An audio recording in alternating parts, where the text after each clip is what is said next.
자, 우리 옆에 분들과 다시 한번 인사하겠습니다. 오늘 정말 잘 오셨습니다. 은혜 받기 원합니다. 예, 감사합니다. 여러분 이번 한 주도 참 고생 많으셨습니다. 한 주 동안 그 날씨가 습하기도 하고 오늘 같은 경우는 춥기도 하고 뭐 이렇게 변화무쌍한 날인데도요. 그럼에도 불구하고 하나님을 잃어버리지 않고 이 자리에 나오신 여러분들의 심령 가운데 주께서 허락하시는 평안과 기쁨이 함께 하시기를 주님의 이름으로 축복합니다. 아멘. 사도행전에는 초창기 교회가 어떻게 형성되고 어떻게 확장되었는가에 관한 메시지가 한가득 담겨져 있는데요. 자, 그야말로 역사상 유래를 찾아보기 어려운 이 대부흥의 역사가 교회 안에서 강하게 일어났다라고 증언하고 있습니다. 자, 예를 들면요, 그 오순절 날에 그 강한 성령의 역사가 나타나자 그 자리에서 약 3,000명이 회개하고 세례를 받는 역사가 나타났다고 하고요. 자, 심지어 베드로가 설교할 때에 하룻밤에 약 5,000명이 예수를 믿었다라는 기록이 남겨져 있습니다. 여러분 어때요? 목회가 참 쉬울 것 같죠? 그 한 번 이 성령의 역사가 나타나니까 뭐 몇 명씩 교회에 오기 시작했다고요? 3,000명씩 오고 5,000명씩 왔다라고 이야기합니다. 그렇다 보니 예수 믿는 우리들은 바로 이 장면을 묵상하면서 주로 이런 추측을 하는 경우가 많이 있습니다. 자, 이 당시 교회는 오늘날 교회보다 훨씬 더 뜨거웠다. 자, 이 당시 교회는 지금은 볼 수 없는 엄청난 기적의 역사가 나타났기 때문에 바로 이렇듯 큰 부흥을 이룰 수 있었다. 자, 그러므로 오늘날 교회들도 초대교회의 신앙과 영성을 회복하여 다시 한번 큰 부흥을 이루자. 그래서 이제 여러분 전국 곳곳에 교회들마다 어떤 이름이 있냐면요, 초대교회라는 이름이 전국마다 다 있어요. 그 정읍에도 초대교회가 있고 시흥에도 제가 찾아보지는 않았지만 있을 것 같아요, 없을 것 같아요? 예, 한번 찾아보세요. 이 초대교회를 우리는 굉장히 좋아해요. 그 초대교회에 일어난 부흥이, 초대교회에 일어난 기적의 역사가 오늘날 우리들에게 일어나길 바라는 마음으로 그런 교회의 이름을 정했다라는 것이죠. 자, 물론 충분히 일리가 있는 말이고 저도 역시 이것을 어느 정도 동의를 하지만 예수 믿는 우리들이 초대교회의 신앙과 영성을 회복하되, 자, 그들이 가지고 있는 신앙의 본질이 무엇인지를 조금 더 제대로 짚어볼 수 있어야 하는데요. 자, 결론부터 이야기하면 초대교회가 지금보다 훨씬 더 뜨겁거나 기적이 거의 일상처럼 일어났기 때문에 큰 부흥이 일어난 것만은 아니고요.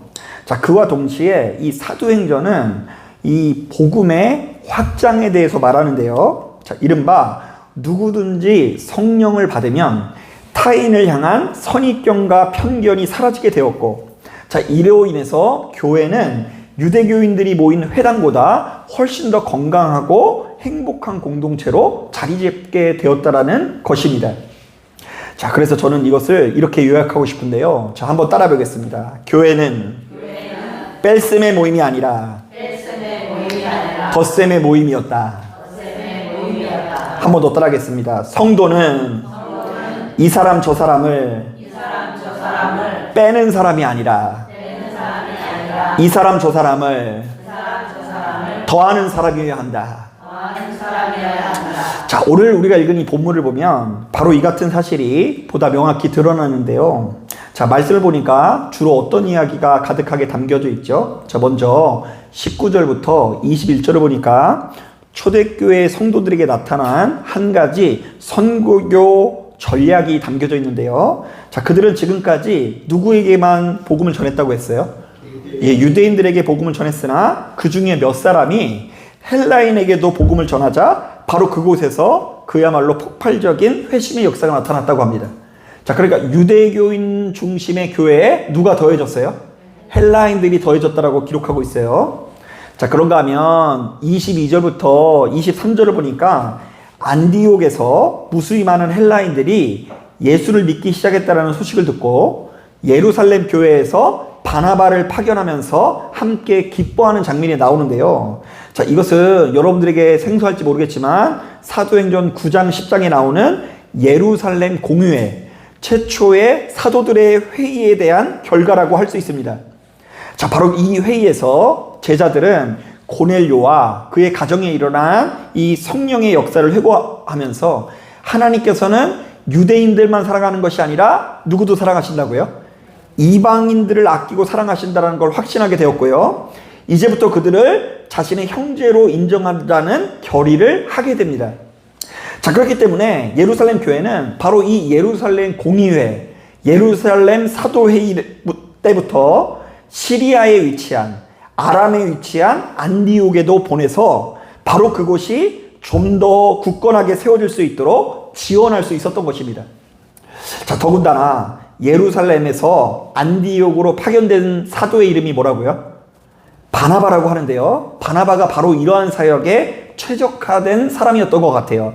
자, 성경은 그에 대해서 뭐라고 하는지 우리 다 같이 24절 말씀 같이 한번 천천히 읽어보겠습니다. 24절 시작. 바나바는 착한 사람이요 성령과 믿음이 충만한 사람이라. 이에 큰 무리가 주께 더하여 지더라. 자, 여기서 착한 사람이라는 걸 동그라미 쳐야 되고요. 이 착하다라는 것은 어떤 의미가 있을까요? 일단 성령과 믿음이 어떤 사람이요? 충만한 사람이고요. 그렇기 때문에 바로 교회 안에 큰 무리를 어떻게 하는 사람이요? 더해주는 사람이라는 것을 우리는 알 수 있어요. 자, 저는 바로 이것 자체가 바나바가 어떤 성품을 가지고 있는지를 묘사하는 굉장히 중요한 말씀이라고 보는데요. 자, 그는 위로의 사람이요, 사랑의 사람이요, 격려의 사람이어서 무수히 많은 사람들이 그를 만나기만 하면 이전에 누리지 못했었던 평안을 얻게 되었고요. 그를 통해서 교회에 사람들이 어떻게 되었다고요? 더해지는 역사가 나타났다라는 의미가 담겨져 있어요. 자, 실제로 여러분, 우리가 이 사도행전을 읽을 때 주로 누구 얘기를 재밌어 하는 줄 아세요? 바울 얘기를 제일 재밌어 합니다. 여러분, 바울 이야기 들어보면 우리가 좋아할 만한 요소가 다 들어있어요. 그 예수를 이렇게 부인하던 자가 길거리에 막 돌아다니다가 갑자기 광명을 보고 눈이 멀게 되죠. 그런데 이제 한 선지자가, 아나니아라는 선지자가 기도해줘서 그 눈이 어떻게 되죠? 네, 떠지게 되고, 그때부터 이제 갑자기 예수를 증거하는 사도가 되는데, 오늘날로 따지면 스님이 갑자기 길 가다가 막 예진교회 들어왔는데 광명 가운데 거하신 예수님을 보고 그분이 이제 예수 믿는 사람이 됐다고 하니까 우린 그런 이야기 들으면 얼마나 좋은지 모릅니다. 그리고 이 바울은 이 얼마나 기적의 사람인지 손만 대면 다 낫고요. 그가 사용하던 손수건에서도 권능이 나고요. 나중에는 하다하다 독사한테 물려도 죽지를 않아요. 뭐 이런 얘기를 하다 보니까 우리는 사도행전의 주인공이 이 바울인 줄 알죠. 자, 그런데 실제로 이 본문을 꼼꼼히 묵상해 보면 교회가, 적어도 이 교회라는 것이 확장하고 팽창하는 데 있어서 바나바라는 사람의 영향력이 그렇게 작지 않았다라고 이 사도행전의 기자가 꾸준히 언급하고 있는데요. 자, 일단 사도행전 9장을 보니까 교회의 성도들이 회심한 바울의 소식을 듣고 크게 두려움에 빠집니다. 얼마 전까지만 해도 이 바울은 어떤 사람이었어요? 예수 믿는다고 하면 잡아다가 죽이는 자였어요. 스데반 제사님이 죽는 데 있어서 그것의 주동자였던 사람이 바로 바울이었습니다. 자, 그런데 그가 갑자기 예수를 믿었다고 하니까 다 두려운 거예요. 혹시 이거 위장전술 아니야? 그가 괜히 연기해가지고 그를 상대했다가 우리가 죽을 수 있어, 이런 마음 때문에 아무도 상대를 안 하는데요. 바로 이런 바울을 정말로 따뜻하게 안아주면서 교회의 일원으로 정착할 수 있도록 돕는 사람이 누구였죠? 바나바였어요.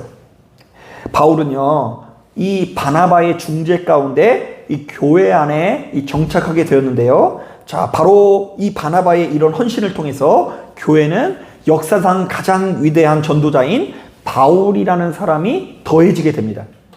자, 한번 따라해 보겠습니다. 바나바를 통해서 바울이 더해졌다. 예, 바울도 만약에 바나바 없었으면 좀 따돌림을 당할 수 있었어요. 자, 그런데 이 바나바 때문에 빠르게 정착할 수 있었다는 것이죠. 자, 그런데 여기만 이런 내용이 나오는 것이 아니라 또한 사도행전 15장을 보면 여러분들이 또 재밌어 할 만한 이야기가 나옵니다. 여러분, 바울과 바나바가 갑자기 심하게 다툼을 일으키는 장면이 나와요. 여러분, 재밌죠?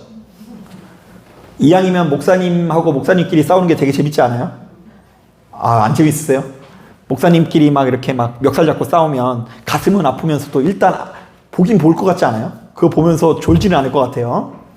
자, 그런데 바울과 바나바라는 사람이 왜 싸웠는지가 중요한데요. 바울은 일전에 전도 여행을 갈 때 이 마가라는 사람이 선교 일정을 다 마무리하지 못하고 중도 포기한 전적을 언급하며 이번에는 이런 사람을 절대로 데려가서는 안 된다라고 주장을 합니다. 이 마가라는 사람이 또 갔다가 실패를 하면 너무 많은 손해가 있으니까 마가라는 사람을 제껴두고 가자라고 이야기해요. 아마 이 바울이 예수를 믿었지만 아직도 유대교의 물이 좀 덜 빠져서 율법적이었던 것 같아요. 한 번 아니면 어떻다고요? 죽어도 아니에요. 내 목에 뭐가 들어와도 칼이 들어와도 안 돼. 마가는 안 된다고 이러면서 막 안 된다고 하면서 안 데려가려고 해요. 자, 그런데 바나바는 이번에도 정반대의 주장을 합니다. 그가 이전에는 실패했지만 다시 기회를 주자는 주장을 펼치게 됩니다.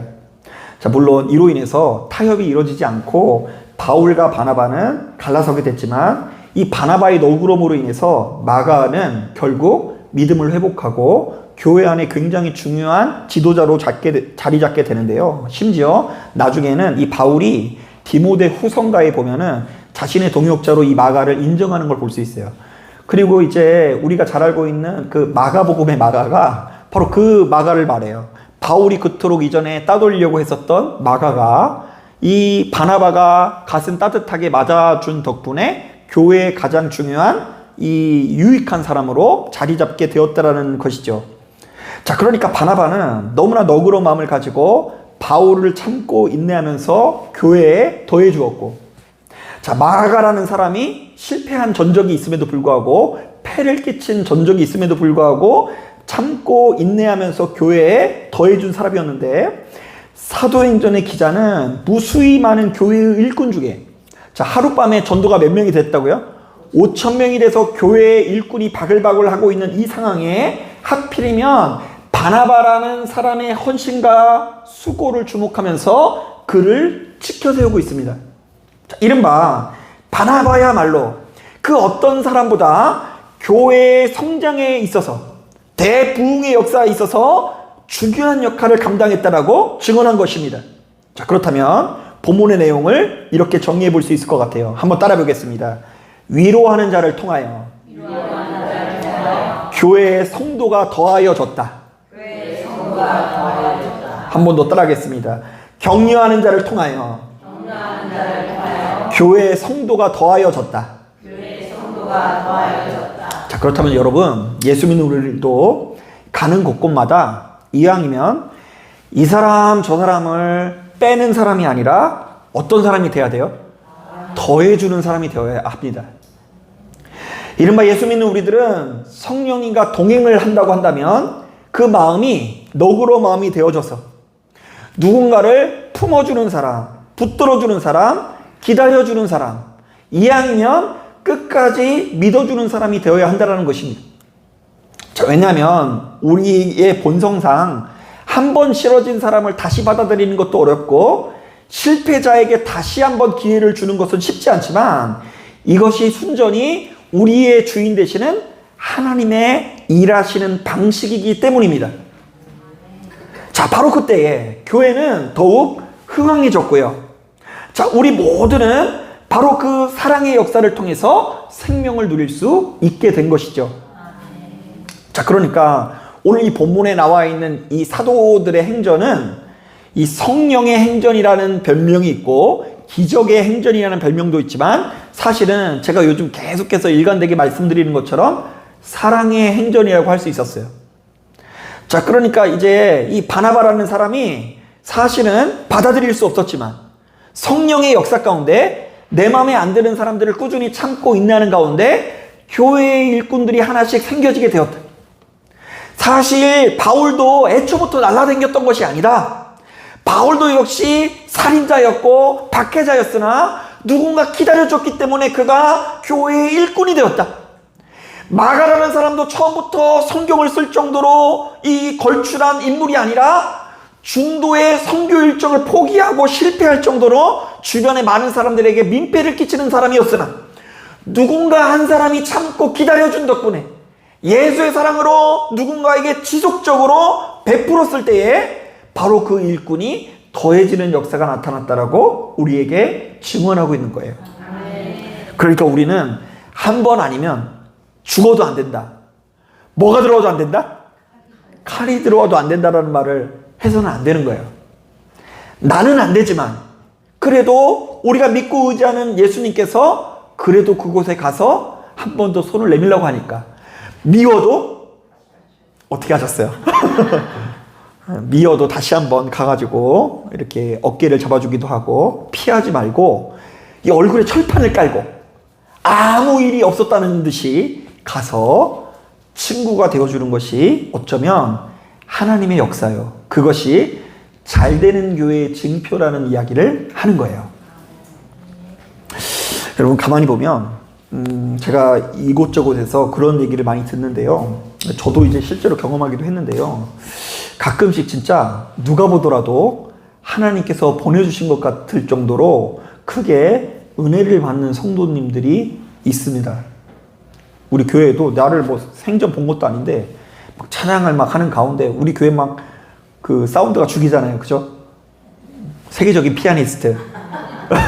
강원경사 막 이렇게 치시고 제가 요즘에 본 적은 없지만 이 기타도 많이 넣으셨대요. 나중에 기타로 바꾸라고 한번 말씀드릴 것 같은데 이제 막 음악 이렇게 하긴 하는데 사실은 우리가 이제 피아노를 잘 치시는 분이 쳐서 그렇지 다른 뭐 교회들보다 뭐 악기가 뭐 걸출한 것도 아니고 요즘에 이제 나오는 CCM들은 좀 일렉트로니컬 해가지고 일렉 기타가 있을 때 좀 흥이 나는 좀 음악들이 많이 좀 나옵니다. 그런데 이제 그런 것도 아닌데 이 지하에 와가지고 갑자기 막 찬양으로 은혜 받았다는 사람도 있고 또 갑자기 막 말씀으로 은혜 받았다는 사람도 있고 그리고 어떤 사람은 아무것도 안 하는데 은혜 받는 사람이 있어요. 그냥 와서 딱 눈 감았는데 그냥 막 폭포수 같은 눈물을 흘리면서 예 그렇게 은혜 받는 사람이 있으면요 솔직히 목사 입장에서는 좀 기대가 되는 게 사실이에요.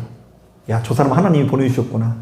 오늘 예배를 통해서 저렇게 은혜 받는 거 보니까 되게 힘난다. 그런데 의외로 그렇게 한두 번 은혜 받았다고 해서 교회의 일꾼으로 세워지는 것은 아니더라고요. 좀 뜨겁게 은혜 받은 사람이요. 또 임영웅 오빠한테도 뜨겁게 해가지고 은혜 받을 수가 있고요. 또 특히 제가 이제 되게 크다고 느끼는 게 뭐냐면 이런 술의 권세가 되게 세더라고요. 그 술을 항상 가까이 하는 사람들은 이게 안 들어가면 재미가 없어 다. 이게 약간 알딸딸 해야지 웃기기도 하고 대화도 하지 이게 들어가지가 않으면 대화가 나오질 않아요. 그러니까 어쩌다 이 주님을 만나가지고 은혜를 받는 사람이 그 주님이 아니라 다른 주님을 만나요 자꾸. 다른 주님을 만나야지만 이게 너무 재밌는 거예요. 그러면 이제 그게 나 같은 죄인 살리신에서 홍도야 울지 말라로 바뀌는 거예요, 이게. 금세 이제 그런 게 이제 찬양이 바뀌어요. 이렇게. 나 같은 죄인 살리신 천부의 의지 없어서 손 들고 옵니다. 이렇게 왔다가 갑자기 다른 주님을 만나가지고 막 이렇게 치면서 이렇게 젓가락 두들기면서 이렇게 놀게 되는 거예요. 이게 이제 사람이 주인이 바뀐다라는 거, 속성이 바뀐다라는 거 정말 쉽지 않아요. 교회의 일꾼 된다는 것이 얼마나 어려운 일인지 진짜 누가 보더라도 막 뒤집어진 사람이 갑자기 교회를 떠나는 거 진짜 많이 봤다니까요. 심지어 우리 교회 아니라 다른 교회에 정착하는 사람도 많이 있어요. 근데 그래도 이제 그거는 좀 괜찮은 것 같아요. 자, 그런데 의외로 이 교회에 정착하는 사람들이 많은 교회들을 보면 그런 성령의 역사가 나타나는 것도 중요하지만 함께 신앙생활하는 성도님들이 오래 참고 기다려주기 때문인 경우가 굉장히 많이 있습니다. 그래서 이제 주로 제가 좀 더 큰 교회 사역을 할 때 나는 누구 때문에 이 교회 다닌다는 얘기 굉장히 많이 들었어요. 그때는 막 그거 막 물리치려고 되게 노력을 했거든요. 교회는 누구 보고 다녀야 된다고요? 하나님 보고 다녀야 된다. 그래서 그 말이 왜 이렇게 거슬리는지 저는 아목이 권사님 때문에 나옵니다. 너무 고마워서 나옵니다. 붙들어줘서 나옵니다. 이런 얘기를 들으면 막 분노해가지고 하나님을 바라봐야지 왜 사람을 보고 다니냐고 했는데요. 생각해봤더니 하나님을 바라봐야 되는데 하나님이 보여요, 안 보여요? 안 보이니까 그 대신 목사님도 보기도 하고 권사님도 보기도 하고 장로님도 보다가 그 사랑에 감동을 해가지고 이 나오시는 분들이 굉장히 많은 걸 볼 때 제가 이 최근 들어서는 목회하면서 좀 많이 바뀌었어요. 아, 이 결국 이 사랑이구나. 사랑의 끈이 오랫동안 지속되었을 때 이 교회의 성도들이 오래 남게 되고 그 사랑의 자리가 굉장히 크다라는 것을 제가 이제 다시 한번 깨닫고 있습니다. 자, 자, 바로 이런 점에서 여러분, 우리 성도들은 이 시간이 지나면 지날수록 성령의 역사 가운데 누군가를 사랑해주는 사람이 돼야 되고요. 자꾸 못마땅해서 절규하고 이 사람은 저래서 끊고 저 사람은 저래서 빼버리는 것이 아니라 그럼에도 불구하고 이 사람 저 사람을 더해주는 사람이 있을 때 교회가 살찌워질 수 있는 거예요. 아멘. 제가 이제 의외로 그래서 말씀을 통해서 사람이 살려지는 것은 분명히 제가 알고 있지만 의외로 목회자 혼자서 말씀으로 이렇게 다 할 수 있는 게 교회가 아니에요. 교회가 목사 혼자 달라가지고 막 끌고 나가는 게 아니라 그 말씀으로 인해서 이 자리에 있는 성도님들의 체질이 바뀌어야 돼요. 작고 절규하고 끊고 이 사람이 이래서 있고 벌써 인상 자체가 끌어버리게 생겼죠. 근데 이게 펴지는 역사가 나타나요. 구원이 이마에서부터 나타나가지고 정말 저 사람은 저래서 별로고 이 사람은 별로였던 사람이 넓어지면서 기다려주는 역사, 심지어 오늘 본문에 나와 있는 바나바와 같은 사람이 나타날 때에 바울도 생기고 마가도 생길 수 있다라는 이야기입니다. 저는 이런 이야기를 할 때마다 자동적으로 생각나는 사람이 있는데요. 몇 년쯤에 TV에서 참 재밌는 이야기가 나왔는데요. 남수단에서 약 8년 동안 선교사로 활동하다가 갑작스러운 대장암에 걸려서 소천하신 고 이태석 신부님의 제자 토마스 타반 아콘이라는 사람이 TV에 출연했습니다. 자, 이분은 남수단에서 아무런 꿈도 희망도 없이 살아가던 중 이태석 신부님의 삶을 보고 감동을 하게 됐는데요. 자, 이분의 마음을 울렸던 게 뭐냐면 자신들과 아무런 상관이 없어요. 심지어 피부 색깔도 달라요. 본인들은 흑인이잖아요. 그런데 이 동양인이 와가지고 이 땅에서 보는 사람마다 마음껏 격려해주고 사랑해주더래요. 이분이 그래도 의사이자 신부인데 자기가 의사라는 그 신분을 이용해서 아침 7시부터 밤 10시까지 환자를 돌봤대요. 그 나라에 의사가 없으니까 다 죽어가는 사람 데리고 오니까 뭐 어떡하겠어요. 그냥 뭐 언제든지 자다가도 일어나가지고 사람을 살리는 일을 계속 할 때에 이분이 돈을 받는 것도 아니고 도대체 왜 이렇게까지 헌신할까 그런 것들을 궁금해하다가 그분이 이렇게 인도하는 그 성당에 들어가기도 하고요. 그리고 자기도 역시 병자들을 돌보는 이태석 신부님이자 의사를 보면서 자신도 그와 같은 의사가 되기로 결단을 하고 이영만리 타양 우리나라에 와서 의사 공부를 시작하게 됩니다. 자, 그런데 여러분 아시는 것처럼 의사 공부가요 우리나라 사람들도 어렵죠. 무슨 얘기 하는지 모르겠어요. 가끔씩 메디컬 드라마 보면 야, 저 탤런트 저거 어떻게 외웠냐 싶을 정도로 무슨 외계어를 막 해요. 우리나라 사람들도 이거 외우는 거 쉽지 않아요. 그런데 타양 만리의 한 청년이 의사가 되는 길이 얼마나 힘들었겠습니까?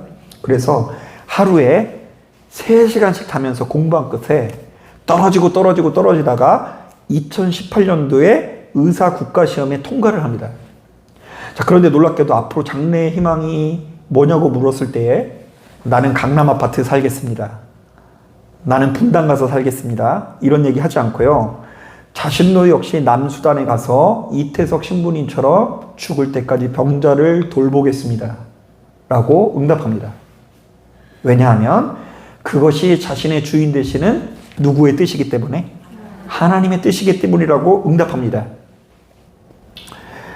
자신은 이태석 신부님이 심은 씨앗이기 때문에 그 씨앗이 죽지 않고 열매를 맺어 많은 사람들을 먹여서 살리는 모습을 보이고 싶다는 이야기입니다. 자, 여러분 솔직히 인간의 상식으로는 남수단까지 가가지고 복음을 전했던 이 신부님의 삶이 얼마나 겉으로 볼 때 초라해 보입니까? 50이 되지도 않는 나이에 일평생 공부해서 의사가 됐잖아요. 그런데 부유함을 누리지 못하고 50도 되지 않은 나이에 하나님의 부르심을 받고 고통 가운데 머물다가 하늘나라에 가게 됩니다. 자, 그러나 그럼에도 불구하고 이분의 삶이 능력 있는 것은 살아생전에 그 누구보다 많은 사람들을 사랑하는 삶을 살았기 때문입니다. 사랑할 수 없는 것이 인간의 본성이고 내 자식이어도 못마땅히 해서 선을 긋는 것이 우리들의 본성인데 그 선을 넘어서 하나님 나라에 누군가를 더해지는 사역에 이분처럼 헌신한 분이 없기 때문에 이분의 삶은 위대하다라고 말할 수 있습니다. 자, 저도 역시 이런 점에서 오늘 이 설교문을 준비하는데 왠지 모를 이렇게 부끄러움이 들긴 하더라고요. 자, 왜냐하면 사실 저야말로 이 교회 안에서 번번이 가장 대우받고 높은 자리에 이 선다라는 것을 참 많이 느낍니다. 이상하게 신방만 가면 여러분 왜 이렇게 집안을 청소해 놓으세요? 뭐 몸살 걸리시는 분도 있고 그런데 뭐 치우시라고 막 병나시는 분들이 그렇게 많아요. 목사 온다고 뭐 그렇게 대단한 목사도 아닌데. 그리고 왜 이렇게 뭐 사줄 때마다 맛있는 거 사주세요? 여러분 평상시에는 안 먹는 거 맨날 저번 보면 사주시더라고요. 그렇게 귀한 것들을. 구조적으로 저의 인생 자체가 성도님들의 헌신과 섬김을 통해서 채워지고 있다는 걸 생각하니까 좀 가슴이 아려오기도 하더라고요. 오늘은 여러분들이 수고해서 열심히 일해가지고 땀 흘려서 직장을 다니시면서 이 삭스를 누리는데 그것을 바탕으로 교회의 월세를 감당하라고 혹은 이 목회자 자녀가 살아가라고 열심히 누구보다도 이렇게 헌신하면서 헌금 생활을 하는 걸 볼 때에 제가 가장 가슴 아프게 부르는 찬양이 이런 찬양이에요. 낮엔 해처럼 밤엔 달처럼. 나의 일생에 꿈이 있다면 이 땅의 빛과 소금 되어 가난한 영혼, 지친 영혼을 주님께 인도하고픈데 나의 욕심이, 나의 못난 자아가 언제나 커다란 짐 되어 나를 짓눌러 마음을 공곡해 하니 예수여 나를 도와주소서. 저도 이태석 신부님처럼 그렇게 헌신하며 살고 싶은데 그 역량이 아직도 한참 부족하다는 생각이 들 때마다 친구한테 얘기했더니 이렇게 얘기하더라고요. 그 사람은 결혼 안 해서 그래. 결혼해가지고 애 낳으면 그렇게 안 될 거야. 뭐 이렇게 얘기를 하는데 저는 뭐 그렇게 말하고 싶진 않고요. 제가 봤을 때는 이태석 신부님은 결혼을 하셨어도 그렇게 살았을 것 같다는 생각이 듭니다. 여러분, 교회가 흥황케 되기 위해서는 항상 우리는 탁월한 것들만 떠올리게 되죠. 교회가 어떻게 해야 흥황할까? 목사의 설교가 탁월해야 된다. 교회의 시스템이 탁월해야 된다. 교회가 놀라운 기적의 역사가 좀 나타나야 된다. 기적이 나타날 때 교회가 흥황케 된다. 자, 그러나 오늘 본문은 전혀 다른 메시지를 전하고 있습니다. 교회가 흥황케 되기 위해서는 이 교회 안에 성령의 사람이 있어야 된다라고 증언합니다. 자, 그런데 성령의 사람은 본문에 나오는 바나바처럼 위로하는 사람이요, 격려하는 사람이요, 끝까지 참고 인내면서 너그러운 사람을 말하는데요. 바로 이것이야말로 아주 강력한 하나님의 명령인 것입니다. 자, 한번 따라해 보겠습니다. 성령의 사람은 위로하는 사람이요, 격려하는 사람이요, 참고 인내하면서 너그러운 사람이다. 네, 안진뱅이를 일으키는 것이 성령의 역사가 아니라 안진뱅이에게 관심을 갖고 그를 하나님의 은혜의 도구로 바라봐주는 것 자체가 일단 성령의 역사인 거예요. 여러분, 하나님께서 기적을 일으키는 거 하나님 앞에서는 어려운 일이 아닙니다. 놀라운 일이 아니에요. 하나님께서 보셨을 때는 우리가 누군가를 아끼고 사랑하기 위해서 노력하는 모습이 정말로 힘든 일을 해낸 것처럼 보일 수 있어요. 야, 네가 진짜 어려운 일을 해냈구나. 안진뱅이를 일으키는 것을 보고 놀라신 게 아니라 정말로 세상 사람들과 달리 더 높은 수준의 사랑의 모습을 보이는 것을 보고 놀라워하신다라는 이야기입니다. 여러분, 저를 비롯해서 무수히 많은 성도님들이 경건의 모양은 있으나 바로 이 경건의 능력을 온전히 누리지 못할 때가 많은데요. 이른바 사도행전에 담긴 성령의 역사의 껍데기인 기적과 은사와 능력에 관한 이야기를 환호하면서도 바로 그 성령의 역사의 본질이라고 할 수 있는 너그러움과 자비와 사랑, 인내의 형상은 조금도 간직하지 못할 때가 많다라는 것입니다. 자, 그래서 어떤 면에서 오늘날 이 교회가 만약에 힘을 잃고 있다고 한다면 이것은 과거처럼 기적이 부족해서가 아니라 과거처럼 뭐 뜨거움이 부족해서가 아니라 어쩌면 오늘날 우리들이 정말로 붙들고 의지해야 되는 예수님의 사랑이, 위로와 격려가 우리 안에 부족해졌기 때문일 수도 있겠다라는 생각이 듭니다. 사랑하는 여러분, 바나바는 그리스도 예수의 이름으로 더 많은 사람들이 교회에 더해질 수 있도록 노력하는 사람이었다고 한다면, 오늘날 이 시대를 살아가는 우리들은 그리스도 예수의 이름으로 누구를 교회에 더해야 할까요? 자, 아무쪼록 기도하며 생각해 보길 바랍니다. 한번 따라해 보겠습니다. 나는 지금 누구를 품을 것인가? 한 번 더 따라하겠습니다. 나는 지금 누구를 끝까지 믿어줄 것인가? 자, 그러면서 이렇게 결단하시길 바래요. 하나님, 저를 바나바처럼 쓰시옵소서. 하나님, 저를 누구처럼 사용해 달라고요? 바나바처럼 사용하여 주옵소서. 여러분, 복음은 유대인들에게만 전해진 복음이 아니라 헬라인들에게도 전해진 복음입니다. 또한 바로 이것은 너무나 이기적이고 자기중심적인 내가 그리스도 예수의 이름으로 더 많은 사람을 참고 인내하게 만드는 능력인 것을 깨달으시길 바랍니다. 그리고는 그리스도 예수 안에서 가는 곳곳마다 이 사람은 이래서 빼고 저 사람은 저래서 빼는 사람이 아니라, 이 사람은 이래서 더하고 저 사람은 저래서 더하는 사람으로 거듭나시는 저와 여러분들이 되시기를 주님의 이름으로 축복합니다. 자, 기도하겠습니다.